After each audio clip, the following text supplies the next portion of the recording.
Hey guys, before we get started on today's show, I want to take a few minutes to give a shout out to our generous sponsors and especially to IFPA, International Fresh Produce Association, who is giving Ed and I the opportunity to broadcast live from Monterey, California at their IFPA Foodservice Conference coming up on July 28th and 29th.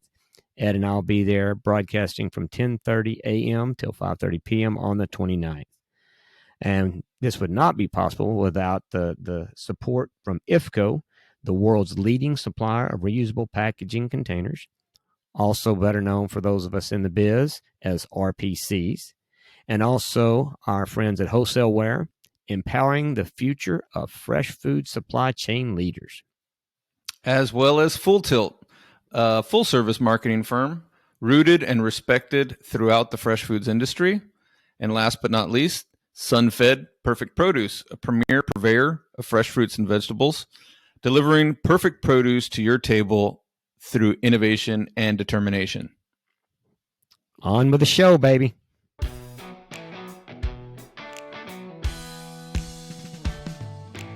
With 50 plus years of combined produce, supply chain, entrepreneurial, and business experience, Craig Slade and Ed Bertod discuss the impacts of fresh produce on their lives and health. This podcast is a casual conversation between two friends just trying to get better. This is the Fresh CrEd. You know what? I'm gonna say good morning to you, Mr. Bertod. It's good to see you. And I'm going to say good morning to Andrew Marshall and Mr. Joe Watson, who are joining us today. Gentlemen, welcome to the Fresh CrEd podcast. How you guys doing? Doing great, Craig and Ed. Thank you for having us. Great to be here, Craig. Thank you, guys. Thank you, Ed. Thank you for being here. It's a pleasure to have you guys in, and, you know, super excited to, we're excited for having you guys here and having the conversation we're about to have about the upcoming IFPA Foodservice Conference here in Monterey, California. But we're super excited about the opportunity that IFPA has given the Fresh CrEd. So we're going to take this show. We've done one live production, and you guys, Joe. I mean, I think you had a big hand in this, in getting this blessed. So we are very excited and looking forward to taking the show on the road all the way to California. We're leaving Texas and going to California. I tell you what, Craig, to your point, this is a great opportunity, and we're not in the office right now. Everybody's working remotely, but you can imagine I was making my office rounds trying to get support for this, and very happy that we're able to do it. Yeah, no, we really appreciate it, and we got lots of things we want to talk about today. You know, we spend a lot of time on the show talking about, you know, health and well-being and all that kind of stuff. And I think this show for the industry and for people coming, you know, Andrew's going to talk about some stuff that really feeds into, you know, how we're trying as an industry and as a group trying to help people and change things in the world and help people live better, healthier lives, which is awesome. So it's going to be a good discussion, and definitely want to hit on some points of the show. Eddie, you've been to the show, right? I have been. It's been a few years, unfortunately, for one reason or another, different circumstances. But yeah, I think I agree with you. Definitely one of my favorite shows of all time, particularly given the location, as you mentioned. But just overall, a great event, good energy, time of the year. Everything's pretty awesome. So I'm looking forward to it. Can't wait to get out there. There was a lot of good reasons to go to Monterey this time of year, no doubt about it. I can remember, Ed, real quick, I can remember when I was still in retail in probably early to mid-July, certainly after the 4th, I would plan to spend a week. I'd start out in the San Joaquin and finish my week up in the Salinas, Monterey area. And I inevitably always bumped up against the Foodservice Conference. And when I was in retail, I had never attended it, but I was always there around that time when there was a lot of people in town. And that's what happens this week. Now it's kind of kicks off around OPS. OPS has their event, and there's a week in between them.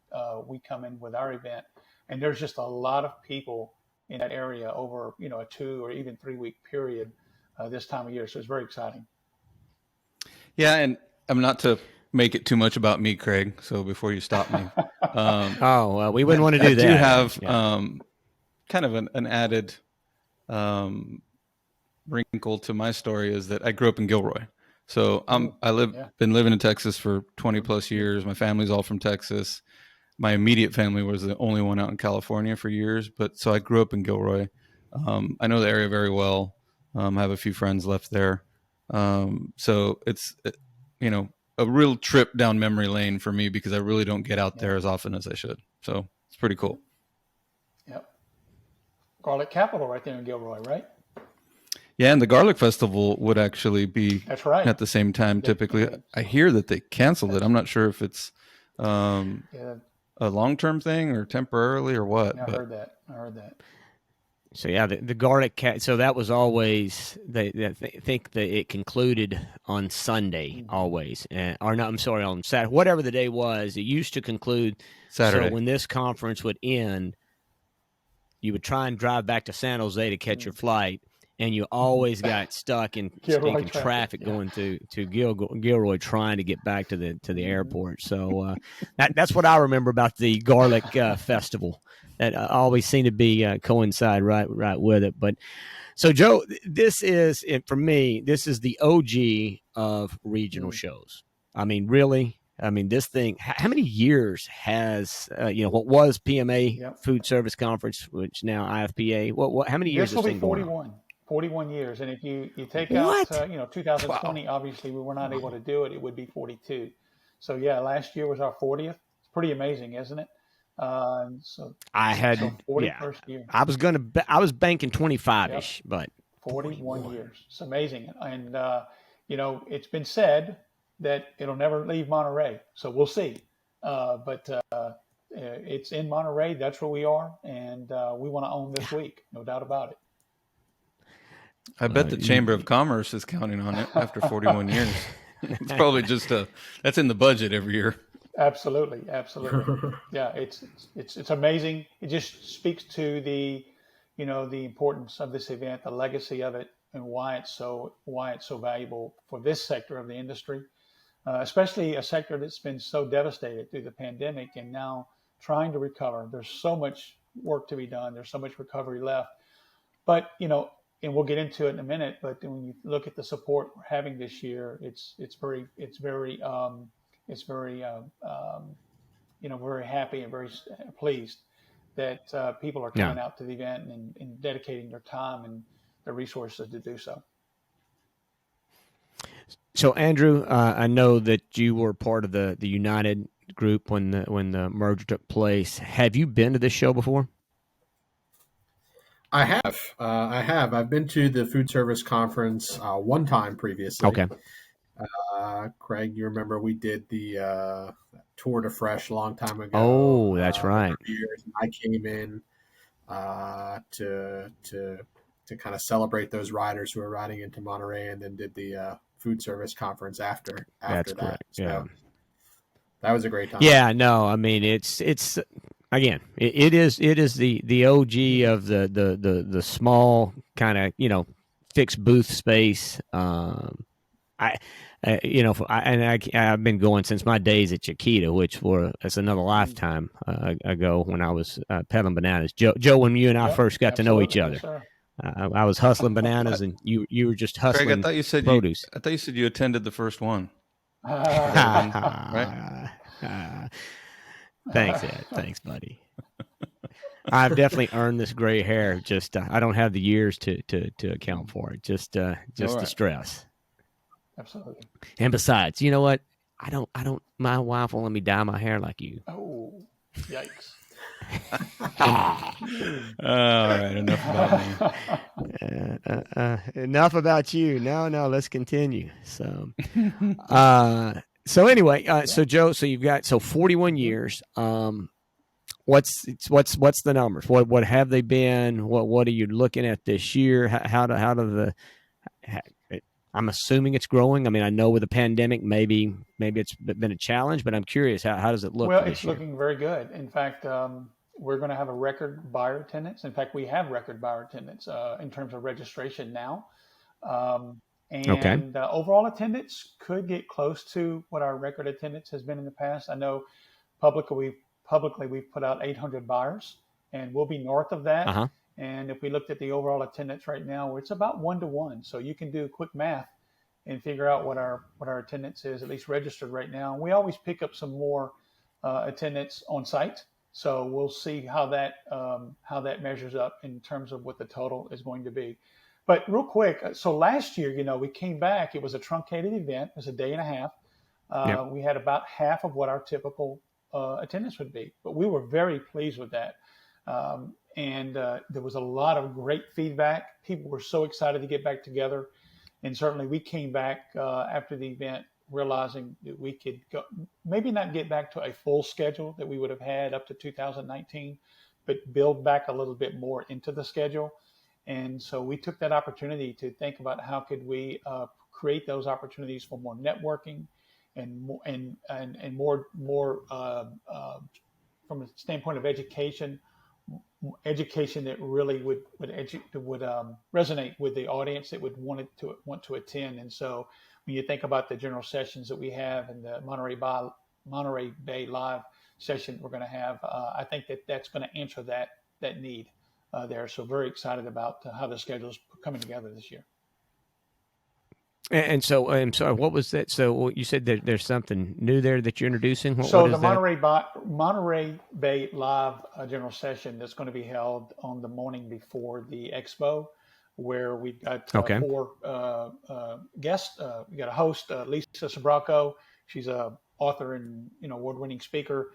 Bruce Taylor will be there, as well as two other gentlemen, Michael Nishman and Vincent Hune. And so they'll be leading conversations there in that session, and that'll kick us off before we get into the expo that day. But the day before, we have Robert Irvine. I think everybody knows Robert Irvine, at least if you watch the Food Network and the food shows. Yeah. He is very well known, and I'm sure he'll bring a great message to the audience there at the general session on Thursday afternoon. Yeah. Yeah, Ed's. He sent him an email trying to get him on our show, right? So we'll see if that works out. You said you want him to try to arrange for an arm wrestle with him because he's he's kind of a big dude. That might get a crowd. But kind of expanding upon that real quick about what's new is the one reception we had last year was so well attended, and we had so many great responses and feedback from that opportunity to connect in that relaxed atmosphere. And people saying you need to add more to the schedule. So we added the second reception on the night of the expo. So we had the closing reception, which is really going to benefit Barter Bites. It's called the Wine for a Cause auction. And I will tell you, if anybody has ever been to an event where wine was selected by Rich Dockman, you've had a good experience. And Rich Dockman, I'm sure, had his hand in whatever wine is going to be there and served and auctioned off. So be sure to attend that. That's going to be a good event. I mean, you had me at wine. Absolutely. So. Absolutely. It could be the knockoff stuff. I'd still be there probably. Yeah, exactly. Exactly. So no, I saw that, and that looks like a great event. And I did have the opportunity.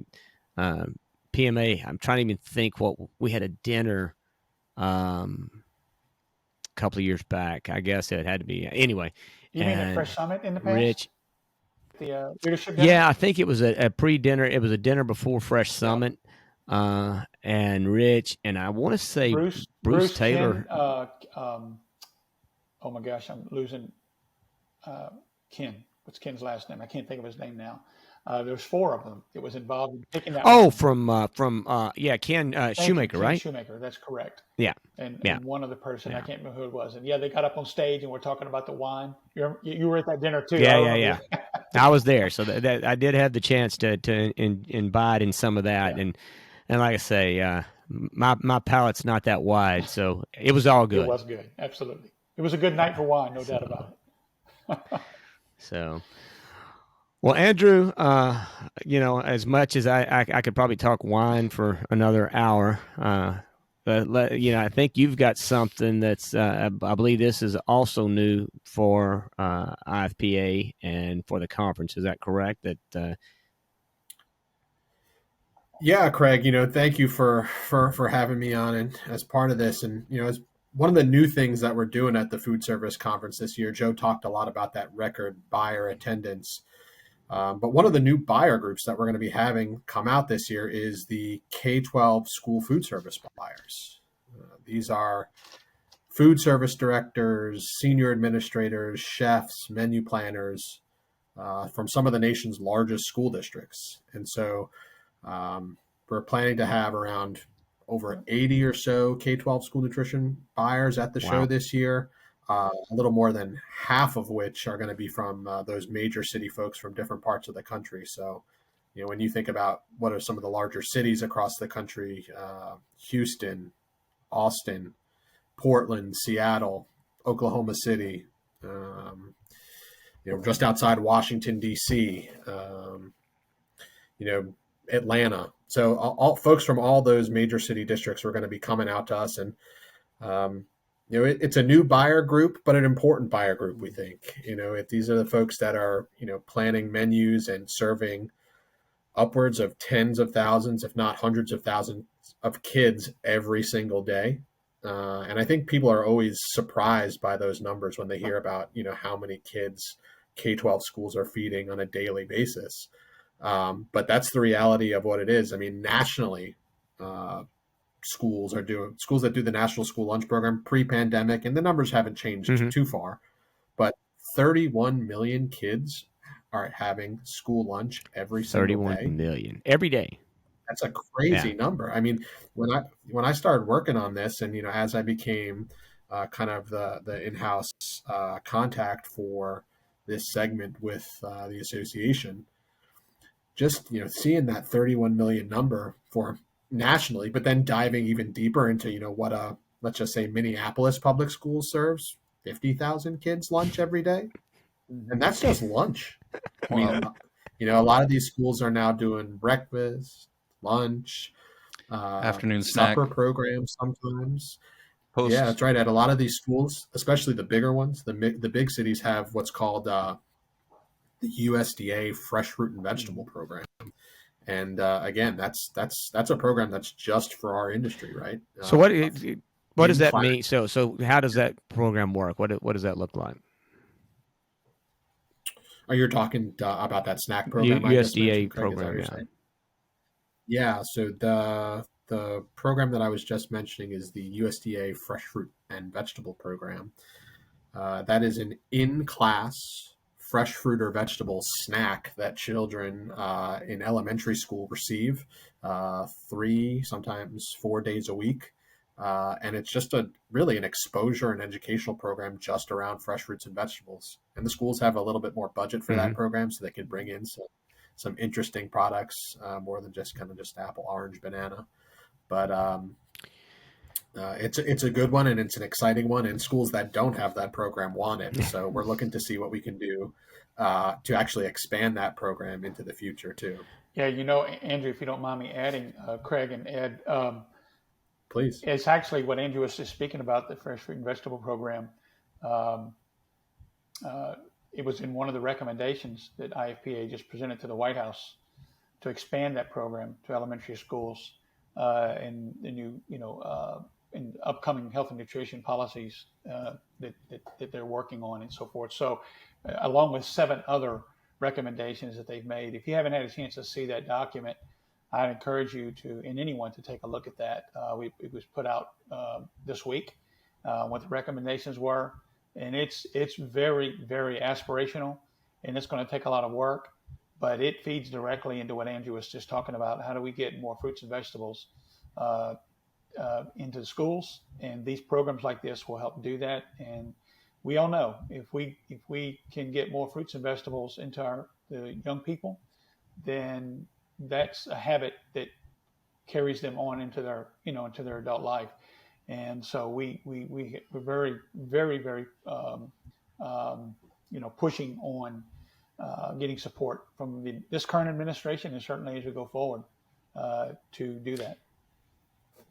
Well, and so to me that's what you just said there, talking about the habits and building that. I mean, it's kind of, but the impact that you're having on a future generation, right? Changing the dynamic of even, I mean, and it seems strange. I mean, I know what it was like for me and in another world when I was at a school program, and fruits and vegetables were not part of that, and you literally, you're training individuals at that age as to what normal lunch looks like or breakfast looks like or whatever. And so, yeah, I mean, just being able to get a couple of things introduced into that is huge for the world. I mean, it could literally, start to change, lives and make big differences out there, Absolutely. and that's why this work that's why this work that Andrew is doing and getting the K through 12 be part of this this event, but also in more engagement opportunities with IFPA is going to be vital. It really is, to connect this group of buyers with the supply side and all the possibilities that are for them, for their, for the educational piece of it. So very excited about that. And Craig, you kind of led us down a good path here, because you're, in some sense, we talked about, PMA's been doing this event for 40 years. Now it's the IFPA event. You kind of led us down this good path, and you're showing a little bit of how the two folks from the different staffs are now working together, right? I mean, the White House stuff was all, pretty much a lot in United Bailiwick, and so much of the Foodservice Conference was all PMA for the last number of years. But, now we're having this opportunity to bring, in my previous role, when I was with United, a lot of what I did was engagement with that K-12 sector. I ran our Salad Bars to School program, started making the connections with all the major city school food service directors. We actually had a program that brought a lot of these folks to the United show that we did in June in Chicago for a number of years. But now it just makes so much more sense to have this same audience at the PMA, at the Foodservice Conference. Right. They are large volume food service buyers, in essence. So a lot of the products that they're going to be looking for are the same types of fresh cut, innovative, fresh fruit and vegetables that, a commercial food service operator is also going to be looking at. And so having the opportunity now to bring them into the fold, have them attend this conference, have other leaders that are part of the food service ecosystem also see that the K-12 folks are there, kind of brings them into that fold too, gets them away from, maybe the thought process of what you and I and all of us thought school lunch when we were kids, right? And it shows how much things are changing, because these folks now want to mimic what the kids are seeing at the restaurants and bring in more of those fresh options. So it's really great to be able to have this opportunity to have them walk the show floor, and ask questions, engage with others in the industry. So we're excited about. They're going to get go ahead, Andrew. My apologies. Go ahead. Well, I was going to say, Andrew, no, go ahead. too. Go ahead, let's don't miss the opportunity to mention that this group, they're going to get to do field tours. They've got some other special program they're going to be part of. So it's not going to just be being at the expo. They're going to be out and about, kicking the dirt and so forth. So I think it's going to be a great experience for them. For sure. An opportunity to kind of, pull back that curtain a little bit to our industry, right? Have them see some fields, like you mentioned, see the products before it gets to their back door, their loading dock door. But then also participate in some ideation conversations. And I think it's just having them at the conference in general, because, when you're at these things, you're talking to, hundreds of people. You don't know who you're going to run into, what conversations you're going to have. But I think it just brings a new perspective, and it creates potential opportunities for some collaboration down the road too. Because, Craig, you were going down this road. These are a lot of the folks that are serving children food on a consistent basis, and if we can make sure that fresh fruits and vegetables are a variety of fruits and vegetables are a big part of that. That's something that that's going to be good for our industry going forward, right? We want this consumption crisis as something that's been eluding us for a very long time. Well, I mean, I hadn't thought about it till you talk. I mean, going through this conversation, but my guess, statistically, across the country, kids probably eat more meals during that time frame of their life at school than they do anywhere else, even at home, right? I mean, I would bet you that, because if you think, especially if they do the breakfast and lunch, but I mean, you think about the number of opportunities to engage with the young people and have them. Yeah, I would, again, I don't know that statistic, but if I begin, yeah, it is true. No, you're right. Children receive the majority of their calories traditionally at school because of all the programs that we've been talking about today. And there was even something that came out right before pre-pandemic that was talking about school meals as the healthiest meals that students are having all day. And a lot of that goes back to the fact that 10 years ago, Congress passed new laws that required schools to serve a greater amount and variety of fruits and vegetables. Kids now going through the lunch and breakfast line have to be offered a fruit and a vegetable. So it's a captive audience, and now that we have these requirements in place that that schools have to serve fruits and vegetables, bringing this buyer audience to the food service conference where they can now see more variety. They can ask questions of the grower shipper. They can walk the show floor with their distributor that they do business with in their local market. It creates new opportunities for some conversation. And new opportunities for how do we expose children to different produce that's out there. That's pretty cool, Craig. I was thinking about years ago. We worked with a group here in the state of Texas, and we were raising funds for salad bars for schools. And it just dawned on me, or I just remembered a situation where we were actually turned down by school districts to provide salad bars for them. I think. I mean, I don't it was a golf tournament for the elegant response was. A golf tournament we ran. But I remember I remember that. I was involved with that right. for you guys. I still remember that. But I think the rationale was they couldn't justify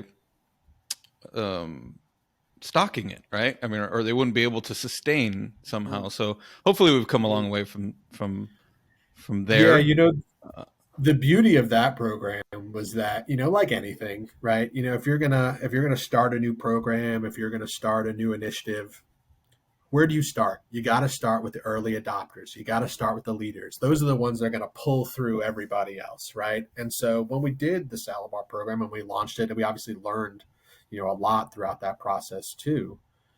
But the important thing is you got to work with a school district and a school food service director that wants it and that is committed to it. And what happened more times than not when we were doing the salad bars to school program was that you had a school district that may have had 10 schools in their district. At one point, they had enough capital resources to put salad bars into 3 or 4 schools, but they didn't have those funds to put it into the additional schools in their district. And that's where the beauty of our program came in. I mean, we were able to fund the additional salad bars because the school was already committed to it. They knew what they were doing with those other schools. They just didn't have those funds to buy the equipment to bring in the salad bars to those other schools. And so once we were able to work with school districts like that and lift up those models of excellence, it was amazing what we saw, because then the school district 2 towns over found out about it and they said, well, how do we do this? Right? And That's cool. We're talking a lot about the salad bar program, but I can tell you more than anything else with that program, it was a conversation starter, right? Because when a school district got a salad bar, they got a bunch of salad bars from us, they put it in their newsletter. The local press got a hold of it. They showed it off at parent-teacher night. And again, it just started that conversation about how do we, wow, that's really cool that the school is doing all this to try to expose children to more fruits and vegetables and to make this more attractive to them. But again, it turned out that when it was in the news and when the school was getting all the attention, the other schools nearby said, how do we do that? And that's kind of what we were trying to achieve more than anything else. And I'll just go back to what I said a few minutes ago too about those nutrition policy changes that happened 10 years ago. I mean, part of the reason why we did the salad bar program and why we started down this road of engaging the K-12 buyer audience was because we were working on advocating to change the law around the school lunch programs, right? We were advocating for these additional funds and additional nutrition standards so that schools would buy a greater amount and variety of fruits and vegetables. The salad bar was kind of the second half of that piece, right? Where then if schools had to be buying all these items and they were required to serve a greater variety, what better way to do it than through a salad bar where kids are then empowered to make their own, healthy choices. So I could talk about this for all day, yes, but you could. it's been a fun road, and the school folks want to hear it. The school folks are eager to learn about this type of stuff. They want to engage with our industry. They want to be serving the healthiest foods for their kids, right? And so if we can get everybody in a room, if we can get folks talking to each other multiple times throughout the year, if we can bring them to a beautiful place like Monterey where they start, ideating and talking with members of our industry and seeing new products at the expo, well, gosh, that's a win-win. It's really mind-blowing. Sorry, Craig, I was just gonna when Andrew was talking about the number of meals served, leading up to these last couple of weeks, I've seen a lot in the trade media regarding statistics, food service numbers. I think April was 11% over pre-pandemic is what. What was it? What was 11%? I'm sorry, I'm not sure how food service. So food service establishments exceeded 11% over their pre-pandemic numbers. It was in the Packer. Oh, wow. Yeah, in April. So I'm sure there are school institution numbers blended in there. I would have to think. I mean, it would be too big of a number to miss or to not capture, right? I'm just curious. 100%. I wonder what the percentage is to, compared to traditional food service, either by restaurant or venue, et cetera. I think you're definitely right, Ed. I think you kind of hit some of the nail on the head too. And I think part of the things that we mentioned in the conversation so far was we talked pre-pandemic, what was happening before that. But I think one of when we're talking about K-12 schools, what we have to remember is that K-12 schools did not stop serving kids during the pandemic. I mean, their buildings may have closed, but on day one, day two, these folks were outside their school buildings offering curbside meals, right, to kids. And in many cases, food service distributors that, were taken aback by this thing, just like everybody else, the pandemic, just like everybody else, lost, a majority of their restaurant business overnight. But those that had invested and took the time to work with the K-12 schools were pretty happy that they did, because those schools never stopped serving. And even from an association standpoint, we wanted to do as much as we could to support schools in being able to continue ordering and offering food. And so when we talked about things like the fresh fruit and vegetable program a little while ago, right? That was that in-class fresh fruit and vegetable snack that the kids were getting. Well, if schools are closed and there's no kids in a class and there's still USDA money on the table for the schools to be able to order, you better believe that we were talking to USDA about how do we make sure that this program continues and that schools can still purchase produce and give it to kids as part of their curbside feeding meals that they were now doing. And so what happened was, instead of one single piece of fruit or an individually packaged fresh cut fruit item that maybe a student would have got in the classroom, that now schools were transitioning to, we can give a whole pineapple. We can do, several bunches of bananas. We can do, right. We can give out other types of fruit curbside. So that program didn't stop either. Well, and so, for majority of people that would be listening to this particular podcast, you talked about the effort, and the associations, right? So to kind of expand on, a lot of times, from my side of it, as you make financial decisions of where to put your money and invest and, different returns on it, I think people really don't understand what you guys do in terms of changing the dynamics, right? It's a slow, gradual process. I was involved with when trying to get WIC approved fruits and vegetables on the WIC program. I was part of that. It was one of the first things. But my first trip to DC in '99. God, that's a long time ago. But anyway, that we started then. It was like another 5-8 years. But like this program manager you're talking about, and how long have you been working with the schools and this effort? I mean, what you kind of you may be the OG of the whole school lunch program, right? I mean, you're the original gangster on that, huh? You said it, not me. But but I think it's interesting that you mentioned WIC, and we can talk a little bit about that too. But yeah, a lot of this is policy and how business go together. And I think I've been fortunate enough in my career with the association, going on my 16th year now. Crazy to think about that, but spent the first half in the government affairs department and the second half doing a lot of our foundation work, schools, and even service operators, right? So it is a slog. It's a long process. Things are changing, but there is, when the government makes a change on certain things, that has a tremendous ability to influence the environment in which people are able to I guess that's kind of what I wanted to get at is the efficiency. So it's a long, drawn out, sometimes not all that exciting process, but the impact, right? I mean, it's not just one individual. It's what did you say? 31 million kids feeding each day, or what? It's not just that meal experience, right? For our industry, for people that are really trying to hopefully change the world and create better food consumption, you're having those long drawn out things. There's going to be kids out of that 31 million. There will be a percentage, I don't know what that number is, that will choose to start eating a fruit and vegetable for the rest of their life because of that experience. I mean, when you get down to it, I mean, but I mean, I can tell you that it's going to happen, right? That's where kids learn it. Right. They have pineapple that maybe they, again, it's just, I don't know, for the industry, for us, I mean, we come to these shows, and the shows certainly are huge for us to make those connections. But I think it's important for you guys. We don't want to lose, what all that stuff that you guys do, whether it's marketing or government stuff, however, the things you're doing behind the scenes, those are the things that are evergreen, right? It's not just a one hit and make a sale, and all.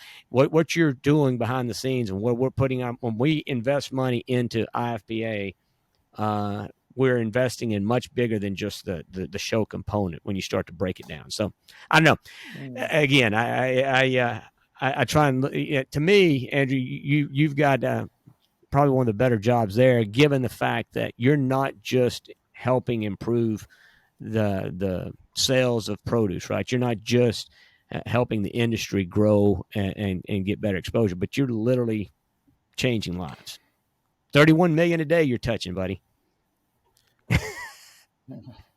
Yeah, I could definitely not take credit for that. That's definitely not an Andrew Marshall credit thing for that. But I think that you're 100% right that the policy stuff is an important piece of a lot of the things that will drive consumption into the future. But in that same vein, if we are not then if the policy changes, but then the folks that are having to implement it don't know what to do, don't know who to go to, don't know how to buy the produce, then it doesn't make sense. And that's why all of this is so important, every single piece of it, because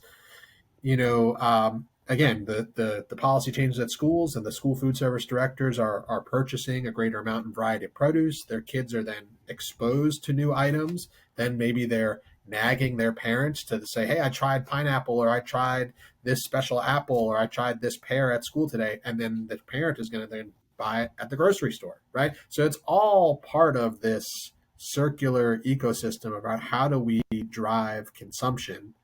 And everybody at the association and the different departments that we all have is certainly working with the thought of that goal in mind. It's just how do we work collaboratively, and then obviously with our own constituencies that we're talking to outside the industry, and even of course most importantly within the industry, to then be explaining how all these pieces fit together, right? Well said. So yeah, we're excited about, no question, we're excited about the food service conference and the new things that are coming down the pike. But Joe would probably be upset if I didn't also mention we've got our Washington Policy Conference coming up at the end of September too. This is probably the one that you mentioned earlier, Craig, and some of the things that we've touched on today will be part of that discussion too. But there's no shortage of challenges and issues and things that are going on with our industry, and the good news is that we get to provide the good stuff, right? The Washington event, that was something I was thinking about as you were talking about consumption. I just had a flashback from years back when we would have that expo time, Fresh Festival, yeah. I remember that. Yeah, Fresh Festival. Supplier. Exactly. And so, and I the legislative, yeah. although not school kids, but almost pretty young, the legislative fellows would line up in the hallway and wait for the expo to be over so they could come in and pick up all of the produce. And they were pretty amped up about that. That was pretty funny. It was cool to see, though. I'm very familiar with that event. You don't even know the half of it, Ed. That was fun. I hope we wind up doing something like that again with IFPA in the future. Obviously, we'll have the Washington conference, but if that Fresh Festival piece is a part of it, I'm not sure. But yeah, that was a fun one. And again, it's just there's a lot of produce makes people smile a lot, I think, and the more times that we can give folks a positive interaction, a fun opportunity to enjoy our products, right? That's a good thing. So a couple of so we've talked a lot about the show and kind of what's going on, but so I'm curious, Joe. You've left retail. You've now with the association. What, 7 years? I was going to say 7-8 years, something like that, right? Yeah. But now, and you're back. You're back home. You did move out east, and then now you're back in South Louisiana, right? Well, South Central, but yeah. Okay. All right. South Central. So, I'm just, but for you over the last 6 or 8 years, I think you've made some health or life changes, correct? And kind of your consumption patterns and things like that. I'm just curious. On the show, we like to dig in a little bit about some life changes and how you're part of the industry. And I know, like I say, in just conversation you and I have, how have you what are you doing different today that maybe you weren't doing back in those days when you were in the stores? Well, the life of a retailer is very stressful. I'll just say it like that, especially when you have the just huge responsibilities on you. It never can turn it off. It's a 24/7 thing. And so what happens is you end up having maybe not good eating habits. Also, eating at the wrong times. When you're on the road, you're eating fast food and the like, and it makes it very, very difficult. And of course,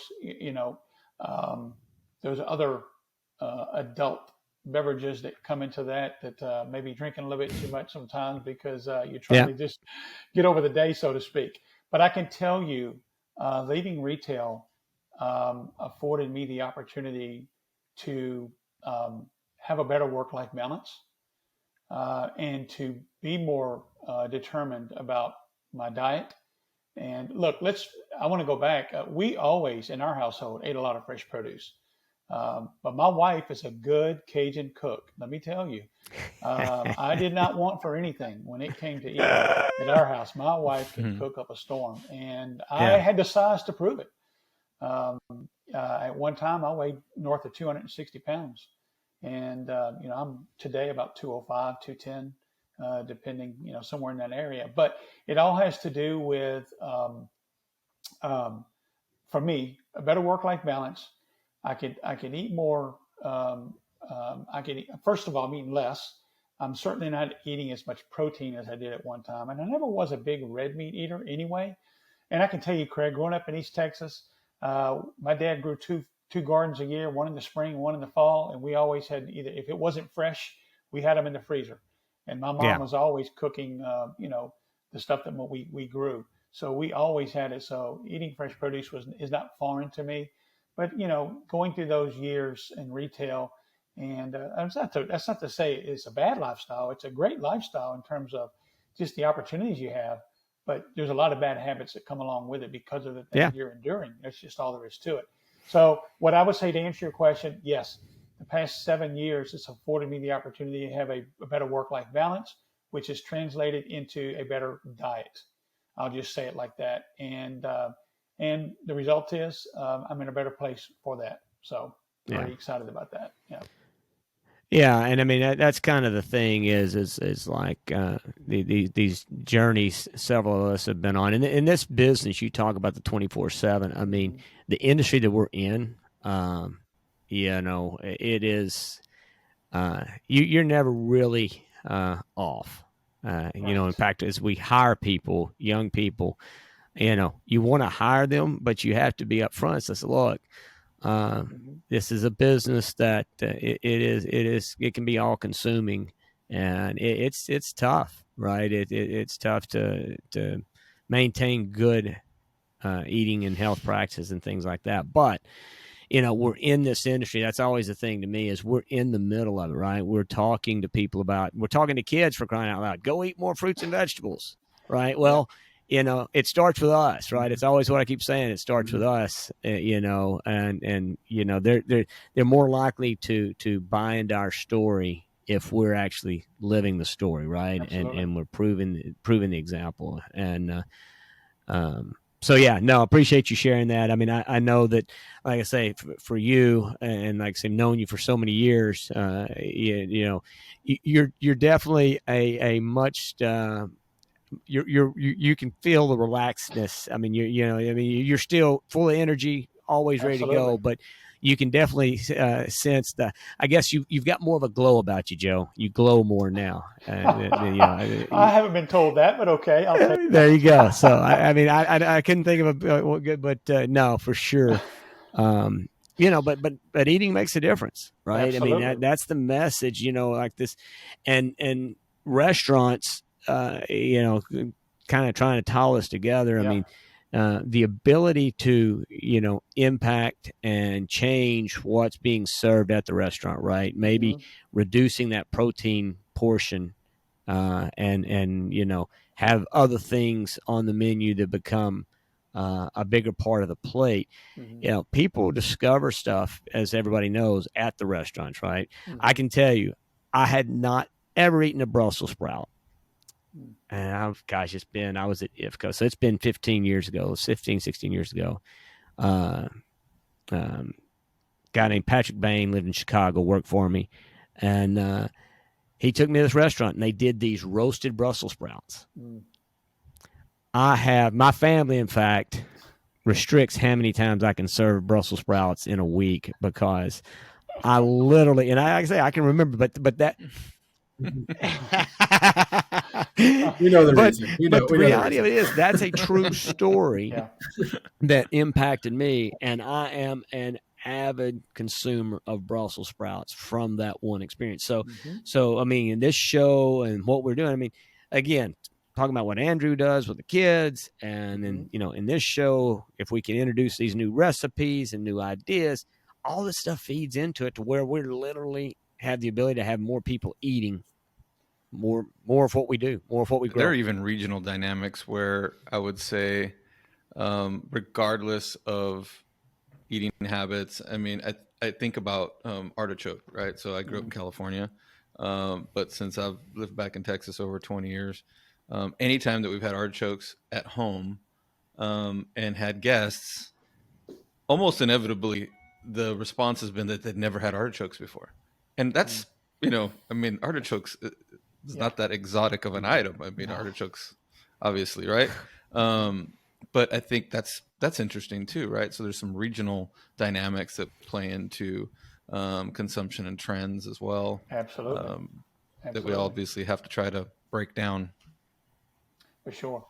Right. And how do we get more, restaurants or what have you doing artichokes or more, other types of fruits and vegetables that people may not be seeing on a consistent basis? How do we get them doing that in a creative, fun, different way, right? Well, one of the things that we have to remember is the pandemic, as we started out with, decimated the food service industry. How many millions of people lost their jobs or had to be furloughed and or left and went on to something else?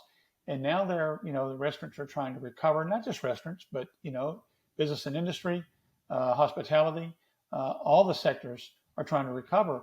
And then certainly those who do in-house production, back of the house production, we hear from them every week. We have a call each week with a culinary group, and we talk about these things and what are the challenges, what are the opportunities, what are they dealing with today, and how is it changing over time, and what solutions are they looking for to help them in their business, whether it's sourcing product regionally and both on a national scale, as well as how can they reduce the amount of prep time that they have.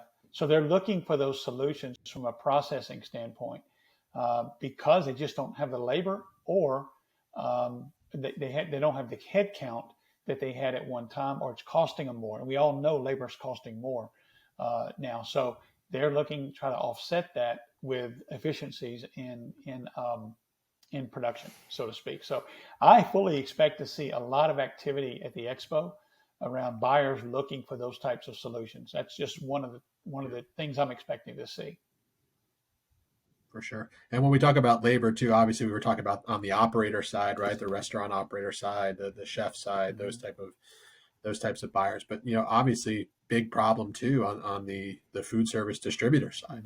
The not having that labor, or trying to figure out getting a sales guy to start delivering trucks. I mean, it's still very tough out there for the food service industry because the labor's down. But in some places of the country, you're seeing restaurants are back open, so people are going out to eat again.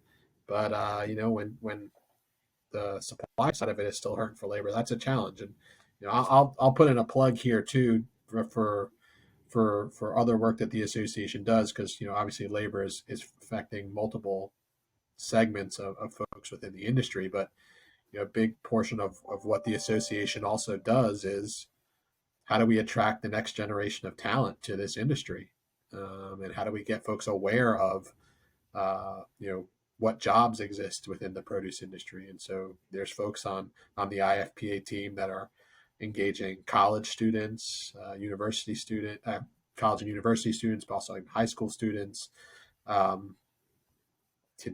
just kind of to make them aware of what our industry is about, to try to get some more folks. So Andrew, you took a plug. I'm going to give you a plug. Go listen to our podcast. What was it? Cody Wright.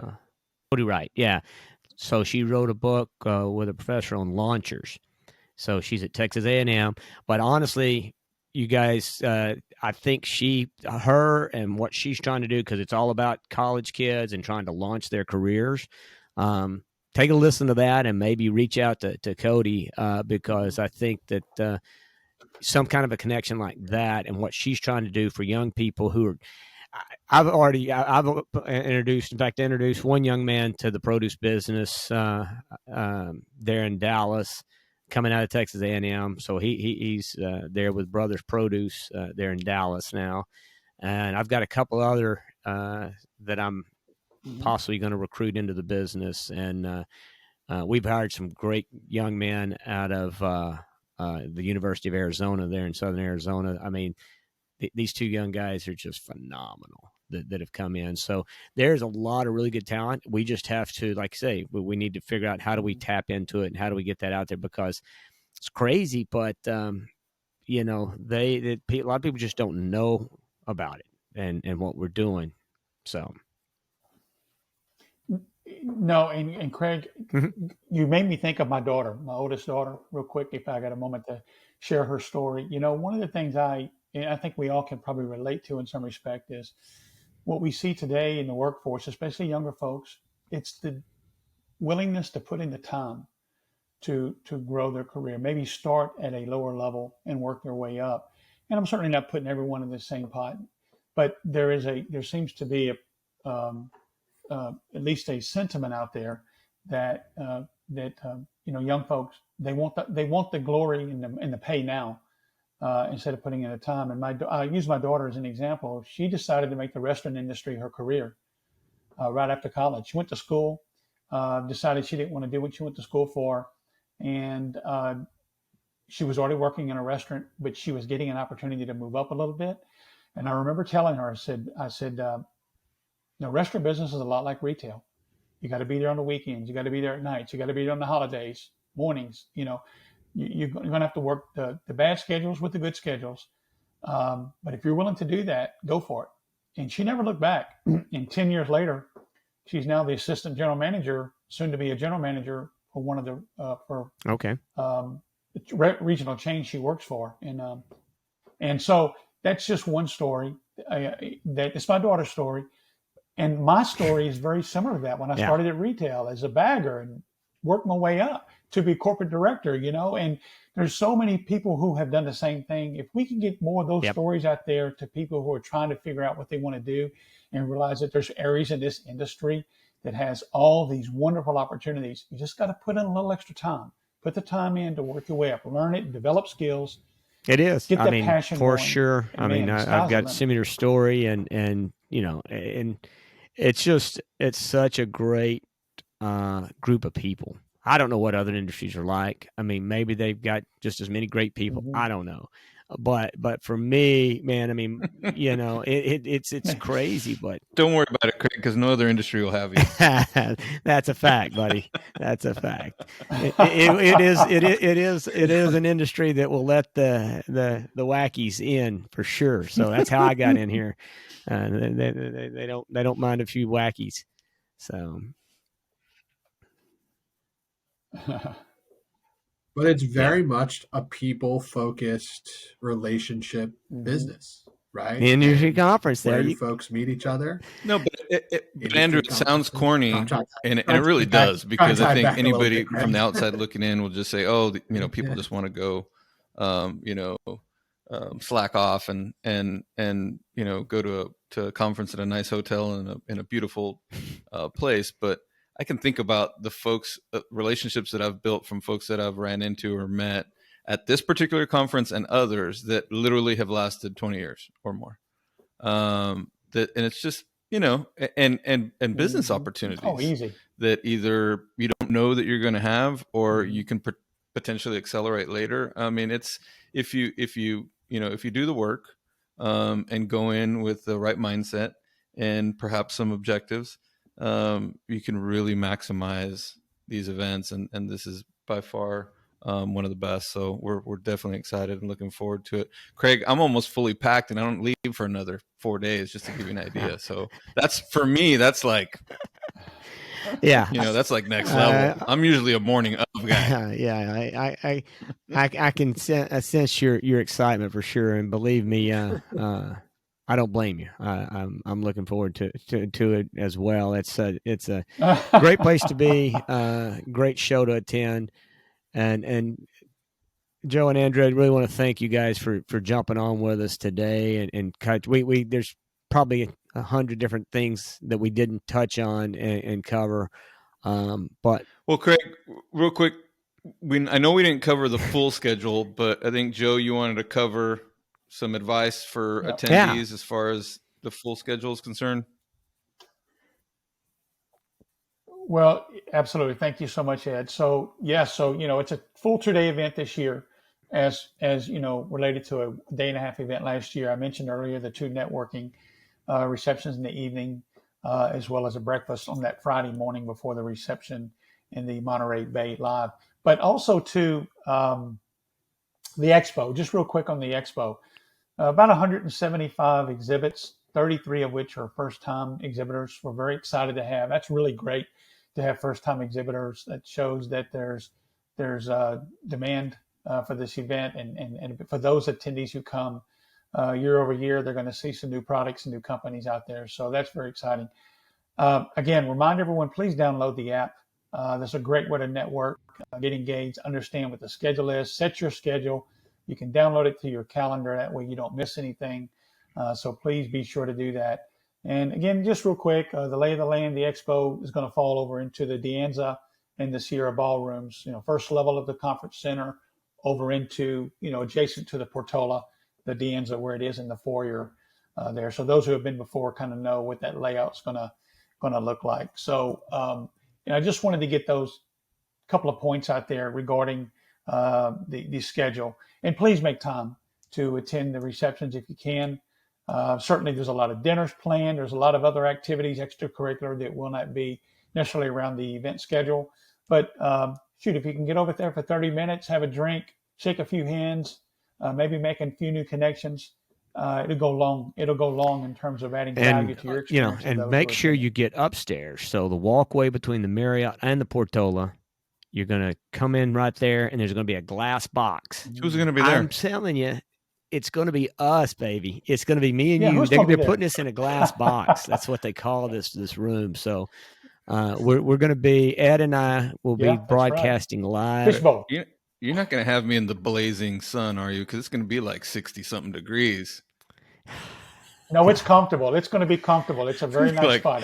Half the temperature it is here today. I'm sure the conditions will be something less than what you need, and we'll have to do something. We'll have to have a special makeup or something for you, but we'll take care of you. I mean, Mason is all guilty. Mason is all first. over it, and so he will take care of you. But yeah, no, broadcasting live on that Friday. So during the expo, Ed and I will be upstairs. We've got some great interviews lined up.